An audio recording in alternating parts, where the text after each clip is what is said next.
Rahayu, Rahayu, Rahayu. Assalamualaikum warahmatullahi wabarakatuh. Ada sebuah mitos bahwasanya kalau seseorang mempunyai suatu benda, yaitu benda apapun, entah itu benda kayu, benda logam atau dan lain sebagainya, itu bisa merubah nasib. Satu contoh, bisa membuat menjadi kaya atau bisa membuat menjadi sakti.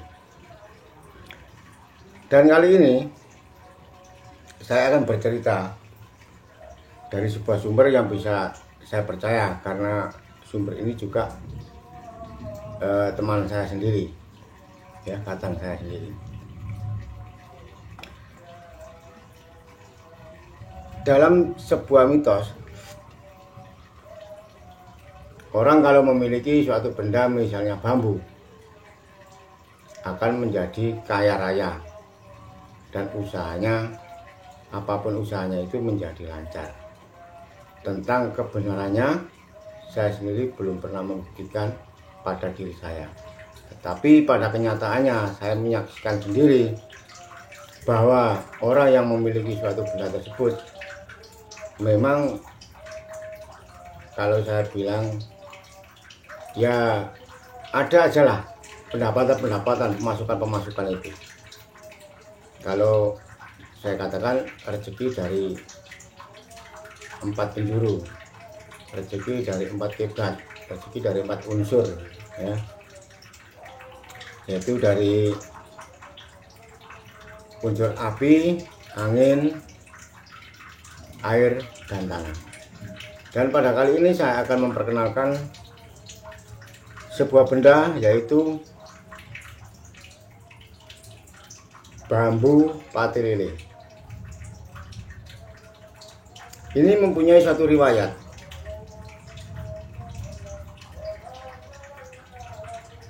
Soal keasliannya, karena ini benar-benar didapatkan dari serumpun bambu, ya saya bilang asli, bukan rekayasa manusia. Karena benda ini benar-benar didapatkan dari serumpun bambu, ya, dari serumpun bambu. Nah, setelah orangnya mempunyai benda ini, dia merasakan ada satu perubahan soal keuangan. Soal keuangan, orangnya biasa-biasa aja, ya, pekerjaan setiap harinya kerja di pabrik setiap harinya, ya. Tetapi setelah dia menemukan benda ini, ada aja pemasukan yang tak terduga katanya, tapi pada kenyataannya memang ya, setelah dia memegang ini.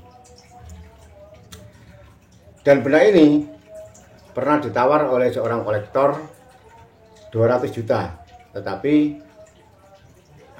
yang mempunyai tidak berani, takut katanya, takut ada apa-apa, istilahnya takut ada balaknya, takut ada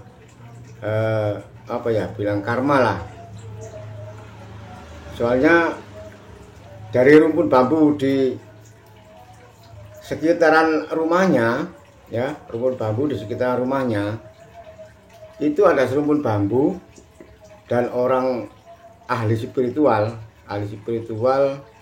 katakanlah bisa dikatakan indigo lah, itu bisa melihat, katanya di rumpun bambu sekitar rumahnya itu ada penghuninya, yaitu semacam genderuwo sama, bukan kuntilanak, genderuwo sama wewe, ya, sama wewe, genderuwo sama wewe. Ini katanya yang ahli spiritual itu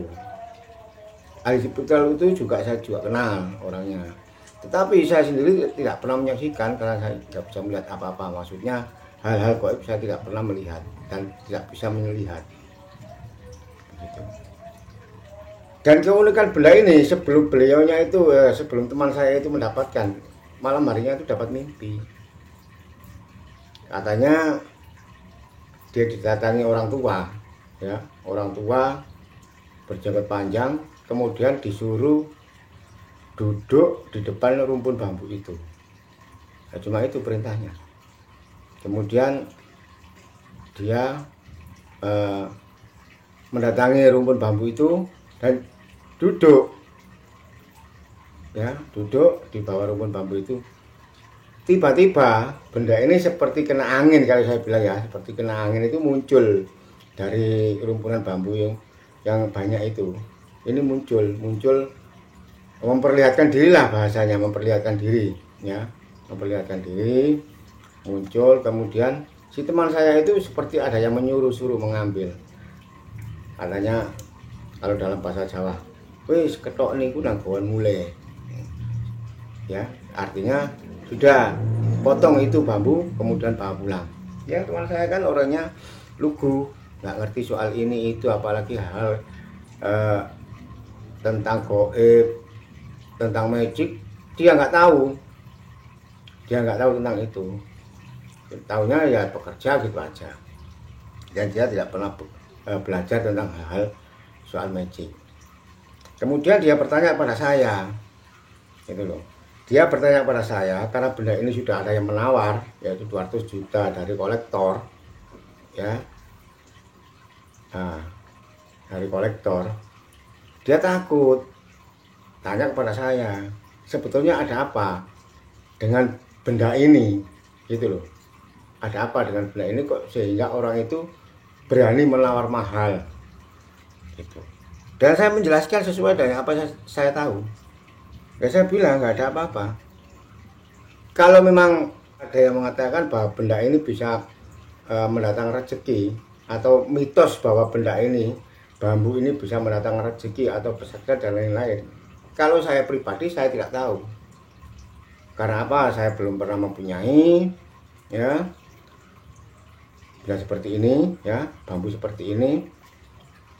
Dan lagi saya tidak ahli spiritual tentang klinik atau magic seperti itu. Jadi saya tidak bisa membuktikan. Dan saya bilang nggak ada apa-apa. Kalau memang mitosnya benda ini bisa mendatangkan rezeki, ada penawaran 200 juta itu kan sudah berupa rezeki. Gitu. Dia tetap nggak berani. Karena apa? Dari pengaruh kiri kanan ada yang bilang dulu temannya punya sampai sekian miliar, sekian ratus juta. Jadi dia berambisi kalau ada yang lebih mahal lagi, begitu. Kalau ada yang lebih mahal lagi, Dan dia tanya apakah di dalamnya ada intelnya atau ada emasnya. Saya nggak tahu. Kalau ingin tahu ya dibuka aja, gitu aja, biar tahu kebenarannya. Soalnya kalau cerita, ya, berita atau cerita, kita menceritain seseorang dan tidak ada kebenarannya, tidak ada bukti, itu kan omong kosong atau berbohong. Artinya kita menyesatkan orang, ya. Seperti saya bilang seperti ini, saya nggak tahu ya, memang nggak tahu. Tapi kalau ada orang bilang di dalamnya ini ada jenis pusaka, katanya, yang ahli spiritual itu, ya, yang ahli magic atau ahli klinik itu, katanya di dalam ini ada semacam benda-benda pusaka, katanya. Tapi saya pribadi kalau nggak saya buka malah saya tahu, kan gitu. Nah, seandainya saya buka misalnya, ya kalau yang punya itu boleh, kalau nggak boleh. Nah, itu kan cuma cerita. Dalam hal apapun kalau saya bilang, kalau memang nggak tahu ya nggak tahu. Jangan tahu pura-pura tahu, nggak tahu pura-pura tahu, kan gitu. Seperti halnya kita mengajak seseorang, kita nggak tahu tapi bercerita tentang ini itu, tapi kita sendiri nggak tahu, itu kan namanya menyesatkan. Kasihan ya, nanti kasihan. Kalau nggak tahu ya nggak tahu. Jangan memutarbalikkan sejarah atau memutarbalikkan fakta, atau dalam istilah Jawa itu kulak warto dodol bicoro. Jadi kita beli berita kemudian menjual bicara. Tidak beda seperti wartawan, kan begitu. Jadi kalau memang nggak tahu ya nggak tahu. Dalam hal apapun itu, bukan hanya seperti benda seperti ini. ya. Dan kalau memang benda ini benar-benar laku sampai 200 juta, ya memang rezekinya di situ, gitu loh. Memang rezekinya di situ. Ya ada apa? Kalau ada yang mau harga sekian, tapi yang punya ini pasrah pada saya, dia kan percaya sama saya, katanya sudah, dalam bahasa Jawa, wis John, aku percaya mbak awakmu, udah saya percaya sama kamu, berapapun kalau ada yang mau beli kasihkan saja, enggak apa-apa. Loh kenapa nggak dibeli yang mahal itu? Saya nggak berani. Ya namanya orang nggak ngerti, orang apa ya, orang kolot, dia takut nanti kalau ini terjual harga sampai 200 juta misalnya, dia khawatir katanya minta tumbal nanti, gitu loh. Yang dikhawatirkan seperti itu, makanya dia pasrah pada saya, berapapun kalau ada yang mau beli diperbolehkan. Jadi intinya ini asli, ya, benar-benar alami, benar-benar alami. Ini ciptaan Tuhan, manusia nggak bisa merekayasa, ya. Ini bukan rekayasa, ini asli. Oke, cukup sampai sekian dulu apa yang bisa saya sampaikan. Mudah-mudahan bisa membuat menjadi inspirasi buat kita semua, ya. Ada kurang lebihnya apa yang saya katakan, saya mohon maaf. Saya akhiri. Rahayu, rahayu, rahayu. Assalamualaikum warahmatullahi wabarakatuh.